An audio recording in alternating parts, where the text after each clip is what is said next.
This is also a time of change for my family. The meeting had already begun when Princess Anne noticed something that did not belong. Across the Windsor corridor, beyond the officials cleared to attend, two men associated with Prince Harry's legal team were waiting inside the castle. Anne said almost nothing. She simply leaned toward Charles. Seconds later, the king stopped the meeting, pushed his papers aside, and ordered the room cleared, turning an ordinary royal discussion into an emergency. Before we go deeper into what this really means for the royal family, make sure to subscribe so you don't miss a single update. Charles had called the restricted meeting to settle questions that had become sensitive. Harry's future access to royal property, family occasions, and communication with his father. Windsor Castle was not another residence. It was a working royal home where secure areas separate private family business from visitors and formal appointments. Prince William had expected a difficult discussion, but not a legal shadow outside the door. Anne understood the danger first. If lawyers connected to Harry could stand beside a room discussing his future, then the family no longer knew where private concern ended and formal dispute began. Anne moved closer and identified the men. Charles stared at her, almost as if disbelief might make the mistake disappear. It did not. Her expression stayed fixed. The monarch looked toward the corridor, then back toward William, and his irritation hardened into something colder. That detail made the silence worse. They were not demanding entry. They were simply waiting. William acted quickly. He asked an aide how the visitors had passed Windsor's outer checks, and the answer deepened the shock.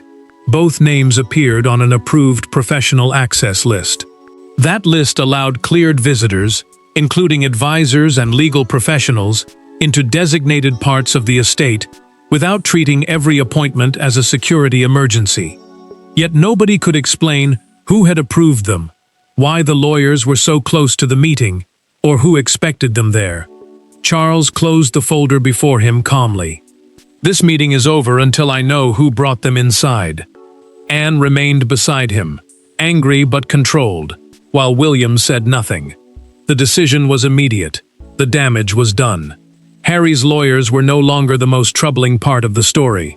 The real danger was hidden inside the palace machinery. Someone had opened the door before Anne noticed them, and Charles now had to discover whether that approval came from carelessness, misunderstanding, or something deliberate. Anne had spotted the strangers, but when the king learned what each person in that room stood to lose, the interruption became painfully personal.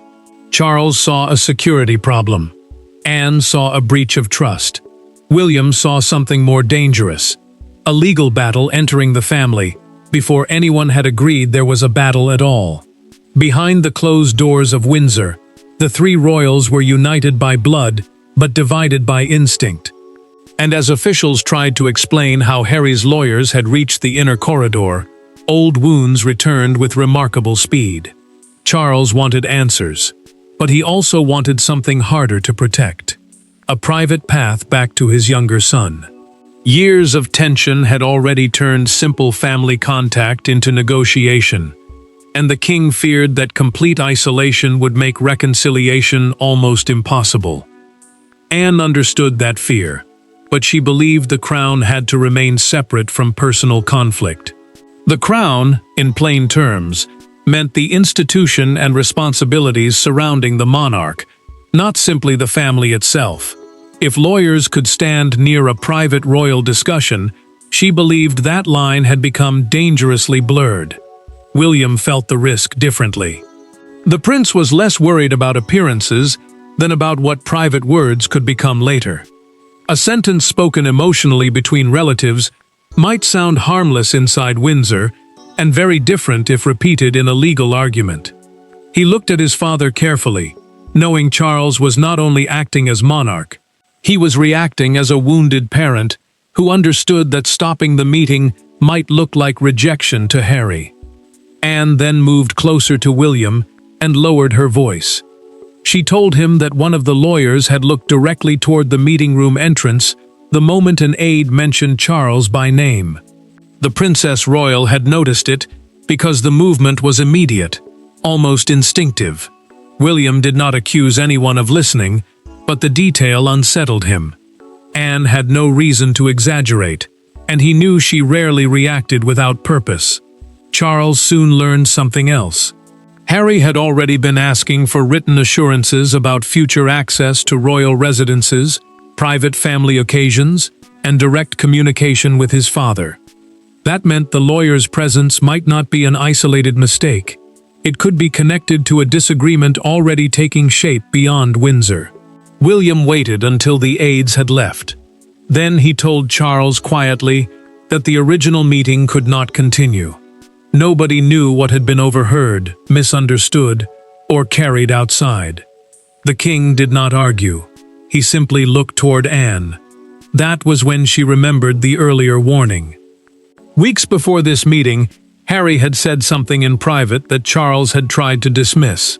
Now Anne understood that the lawyers in the corridor were not the beginning of the crisis. They were the consequence. What looked like an intrusion had roots, and Anne knew exactly which earlier moment had planted them. The crisis at Windsor did not begin that morning. Its true beginning came weeks earlier, during a private conversation that almost everyone had dismissed as another painful disagreement between Harry and the palace. Anne had not dismissed it. She remembered the words, the silence afterward, and the look on Charles's face. Now, with lawyers standing inside Windsor Castle, that forgotten exchange suddenly felt like the point of no return. Harry had been asking for something he believed was simple: clear rules about when he could enter royal residences, attend private family gatherings, and speak directly with his father without every message passing through staff. Charles resisted because he feared written conditions would turn a damaged relationship into a contract. A royal residence, in this context, meant a home used by the monarch and family for both private life and official duties. To the king, family contact should never need legal wording. To Harry, the lack of wording meant uncertainty. Anne remembered the exact moment everything changed. 3 weeks earlier, Harry had spoken with Charles by telephone while the monarch was at Windsor. He asked for written confirmation of future family access. The king refused, telling him he would not reduce father and son contact to legal language. Harry's answer was calm, but it landed hard. Without written clarity, he would have to seek legal advice. Charles ended that call wounded. He heard the words not as procedure, but as a warning that his son no longer trusted a private promise. Anne later told him that ignoring the threat would not make it disappear. The Princess Royal understood Harry differently. She did not believe he was necessarily preparing an attack, but she knew frustration had moved beyond emotion. Charles still chose silence. He hoped time would cool the anger before lawyers ever entered the picture. Then the paperwork surfaced. A documented palace scheduling note showed that Harry's representatives had contacted a household administrative office rather than Charles himself. That office handled professional appointments and routine access arrangements. Someone had therefore processed the request as normal business, instead of recognizing that it touched a deeply sensitive family dispute. Anne understood immediately what had happened. The danger was not that somebody had secretly invited Harry's lawyers into a royal confrontation. The danger was that bureaucracy had opened a door nobody at the top realized was being opened. Charles sat silently as she reconstructed the earlier call. His thumb moved slowly along the edge of the table. Then he admitted what neither of them wanted to say aloud. He told me this was coming, but knowing why the lawyers had arrived did not explain why they were allowed so close. Charles now wanted that answer directly, and the next confrontation would reveal something worse. Both sides believed they were protecting themselves from each other. Charles could have ordered the lawyers escorted from Windsor without ever seeing them. Instead, he made a different choice. In a smaller room away from the interrupted meeting, the king stood opposite the two men Anne had identified. No cameras, no ceremony, no family buffer. Charles wanted one answer: who had invited them into a part of Windsor where his family believed they could still speak privately. Charles made the limits clear before anyone sat down. This was not a negotiation over Harry's future, and it was not a legal hearing. It was a short meeting to establish why the representatives were there and who had authorized their access. A legal representative, in simple terms, is someone acting professionally on another person's behalf in legal or formal matters. Anne remained because she had identified them first. William joined because the prince believed the breach affected far more than one family disagreement. One lawyer answered calmly. Harry wanted certainty, he said, not confrontation. Verbal assurances had shifted before, and his client no longer knew which promises could be relied upon. Charles reacted at once. The suggestion that his word could change with circumstance cut deeper than procedure. The king leaned forward, his voice controlled but sharp, while Anne watched the argument move dangerously close to becoming personal. Then the representatives produced confirmation. Their visit had been acknowledged by a Windsor administrative office. They had not entered the castle secretly, and they had not forced their way past security. William studied the explanation carefully. Anne said little. The real mistake was becoming clearer. Somebody had treated a deeply sensitive family dispute like a routine professional appointment. Charles pressed them further. The lawyers explained that they were supposed to meet a household official after the royal discussion had finished. They had never expected to enter the meeting itself. But the waiting area assigned to them placed them directly beside the restricted corridor, close enough for Anne to notice them, and close enough to destroy any sense of privacy. Charles placed one hand flat against the table. No lawyer will ever be positioned beside a private family counsel again. The room went still. Then one representative answered quietly. Then there needs to be another way for him to be heard. Anne looked toward William. The prince immediately understood why the sentence mattered. This was no longer simply about a corridor, a security list, or an administrative mistake. It was about who controlled access to Charles, who decided when Harry could speak directly to his father, and whether family contact could survive without formal rules. The lawyers eventually left. Charles remained behind with Anne and William. The intrusion had been explained. The real struggle had only begun. Now the king had to decide whether Harry's future access would remain personal or become policy. A castle door can look simple until everyone wants the right to open it. After the confrontation, Charles faced a decision bigger than two lawyers in a corridor. Windsor security could block a visitor. Household staff could manage an appointment. But only the king could decide whether Harry's relationship with the royal family would remain flexible, personal, and uncertain, or be reduced to rules that neither father nor son could ignore. Charles ordered the access trail reviewed from beginning to end. Invitations, professional appointments, family visits, and secure areas all passed through different layers of the household. And that mattered, because no single office controlled every part of Windsor. The royal household, in simple terms, was the network of staff who managed the monarch's official and private duties. The failure had happened because administrative permission and family sensitivity were treated as separate matters. With Harry, they were no longer separate at all. Anne argued for one rule. She told Charles that exceptions made from sympathy eventually became problems other people had to control. The Princess Royal was not asking him to cut off his son. She was asking him to stop allowing emotion to weaken procedure. William went further. The prince warned that private royal discussions could not survive if everyone in the room feared that a careless sentence might later appear inside a legal dispute. Then the authorization surfaced. Charles read it once, then again. A mid-level household administrator had approved the legal appointment, believing it had already been cleared higher up. There was no secret royal instruction. No senior figure had knowingly placed Harry's lawyers beside the family meeting. More importantly, nothing in the documented access record suggested Harry himself had ordered his representatives to wait near Charles. That changed the accusation completely. William still wanted stronger action. He believed an immediate permanent ban on legal representatives connected to Harry would remove any doubt about future access. Anne understood the instinct, but she watched Charles closely. The king was no longer looking at a security failure alone. He was looking at a choice that could permanently redefine his relationship with his younger son. Charles set the authorization down.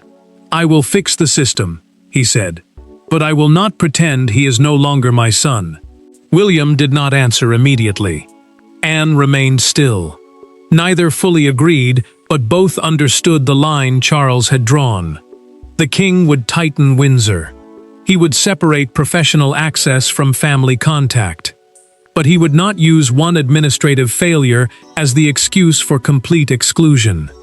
That compromise satisfied no one completely. And within hours, Harry would learn exactly what it meant.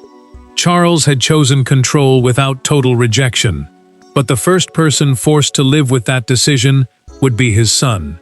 When the message reached Harry, it did not say he was banned from his family. In some ways, that made it hurt more. Windsor would remain accessible under specific circumstances, but legal representatives could no longer enter restricted royal areas without direct senior approval, and sensitive family meetings would be separated completely from professional appointments. To Charles, it was a safeguard.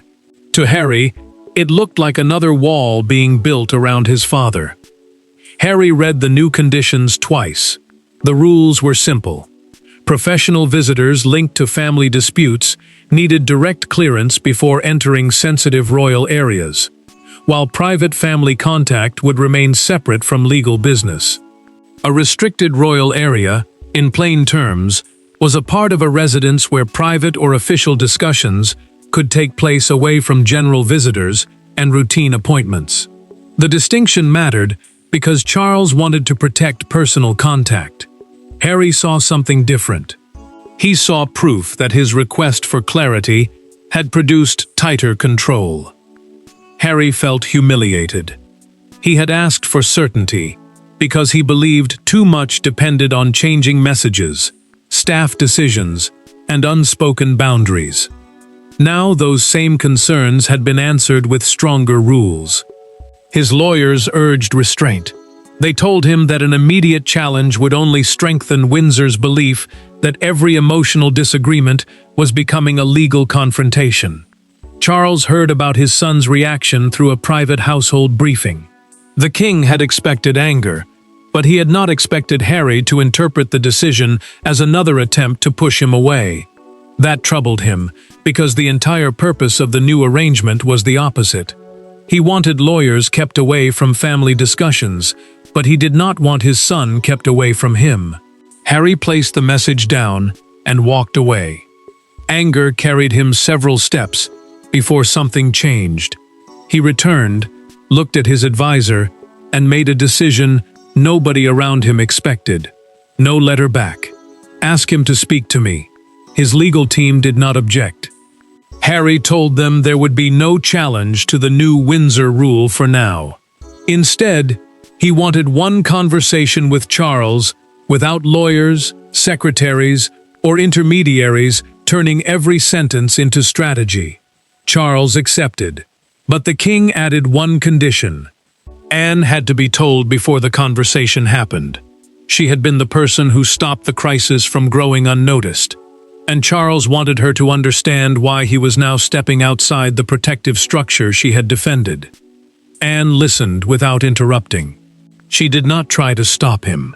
For the first time since the lawyers entered Windsor, the machinery began to fall silent, and when the officials stepped away, only two people remained at the center of everything: a father and a son, with nowhere left to hide.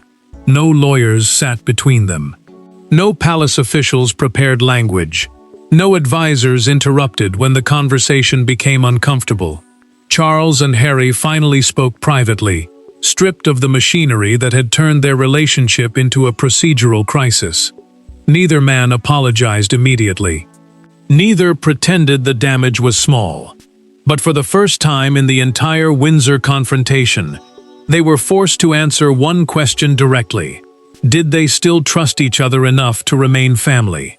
Charles made one thing clear before they went further. The conversation would not decide legal rights, official status, or future access rules. Those matters belonged to formal channels, meaning the structured process used by the royal household for official decisions. This was different. The king wanted to speak as a father, not as the head of an institution. Harry agreed because he finally understood that mixing legal strategy with personal pain had made the very uncertainty he feared even worse.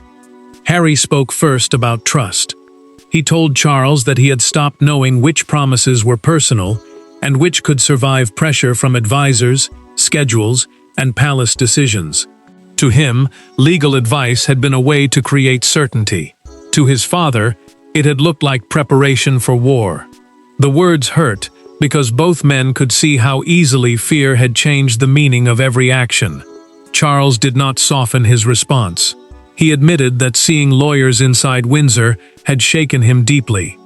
For one terrible moment, the king had believed his son had sent legal representatives into the castle, prepared to challenge him from within the walls of his own home. Harry answered firmly that he had never instructed them to approach the royal meeting, and had not even known where they would be waiting. Then Charles gave him the answer he had not expected. The administrative review had reached the same conclusion. Harry had not arranged the corridor placement. That single fact changed the room. Suspicion did not disappear, but the darkest accusation finally did. Charles no longer believed the appearance of the lawyers had been a calculated ambush, and Harry no longer had to defend himself against an intention he never had. Silence followed. Then Charles spoke. "Speak to me before you send someone to speak for you." Harry looked at him for a long moment. "Then answer me before the palace does." Neither man embraced. Neither pretended years of anger had vanished. But both accepted the condition. For the first time, they had created one rule that belonged to neither lawyers nor officials. Inside the family, suspicion had begun to ease. Outside Windsor's gates, however, the story was already escaping, and the world was about to interpret it far more brutally. By the next news cycle, a private corridor had become a national argument. The public did not know every conversation, every authorization, or every painful exchange between father and son. They knew only the extraordinary outline. Charles had stopped a royal meeting after Anne spotted lawyers connected to Harry inside Windsor Castle. That single image was enough. Suddenly, every old royal fracture seemed compressed into one doorway, one interruption, and one furious question about trust.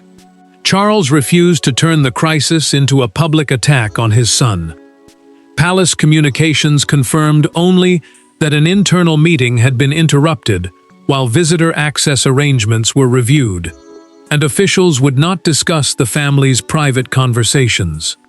Palace communications, in simple terms, meant the team responsible for giving official information to journalists and the public. That restraint mattered.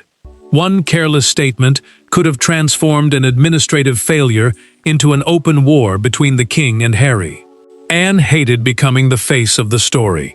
She had acted because something felt wrong, not because she wanted another confrontation with her nephew. Yet commentators quickly divided into camps. Some praised the Princess Royal for protecting private royal space. Others argued that lawyers reaching Windsor at all showed how badly communication between Harry and Charles had broken down. The very act that Anne considered simple caution was now being treated as a declaration of loyalty. Harry reacted with frustration, as headlines suggested he had deliberately sent lawyers toward his father's meeting. He knew the administrative review had already rejected that idea. Charles knew it too. The king still refused to blame him publicly, even as pressure grew for a stronger statement. That silence became its own message. Whatever had happened between them, Charles would not turn suspicion into public punishment. Then the palace gave senior correspondents one crucial clarification, through a documented background briefing. The representatives had legitimate administrative access. They simply should never have been placed beside the restricted meeting area. Suddenly, the story changed. This was no longer a clean tale of Harry sending lawyers into a royal confrontation. It was something more uncomfortable. A family dispute so tangled with palace procedure that even routine access could trigger panic. Outside Windsor Castle's Henry Foy Gate, the drama became impossible to contain. Reporters broadcast beside a gathering crowd, while one morning newspaper appeared with enormous front-page words, "Lawyers at the castle." Harry saw the framing. Anne saw it. Charles saw something else. He saw a warning. The public was watching scandal unfold, but the king had already decided what the episode would mean inside Windsor. His final response would determine whether this became the moment the family broke completely, or the moment they finally learned where the boundaries had to be. Charles did not end the crisis by banishing Harry. He did not pretend nothing had happened either. The king chose a harder answer. The royal household would strengthen its boundaries. Legal representatives would remain outside private family councils, and Harry would be expected to approach his father directly before formal channels entered personal disagreements. It was not reconciliation in the sentimental sense. It was something more fragile, and perhaps more useful. A final separation between family and battle. Charles formally approved the revised Windsor access procedure. It meant professional appointments could no longer overlap with restricted family or constitutional discussions, which were private meetings involving sensitive royal or state responsibilities. That mattered, because the mistake had never been simply about two lawyers standing in the wrong place. It had exposed how easily family pain, legal pressure, and palace procedure could collide, when nobody knew where one ended and another began. The king tightened the system, but he refused to close the personal door to Harry. Anne accepted the decision, because the weakness she had spotted was finally corrected. She also acknowledged what the review had established. Harry had not personally ordered his lawyers into the corridor. William remained more cautious, but even the prince understood that a permanent ban would have turned an administrative failure into something far more damaging. It would have told Harry that one mistake, even one he had not directly caused, was enough to end family access completely. Charles later thanked Anne in private for speaking up when she did. Had the Princess Royal ignored what she saw, suspicion might have spread quietly through the family until everyone believed the worst. Harry, meanwhile, agreed not to challenge the new rule and instructed his legal team to keep professional matters completely separate from requests involving his father. It was not surrender. It was recognition that some battles become more destructive the longer they are allowed inside the family itself.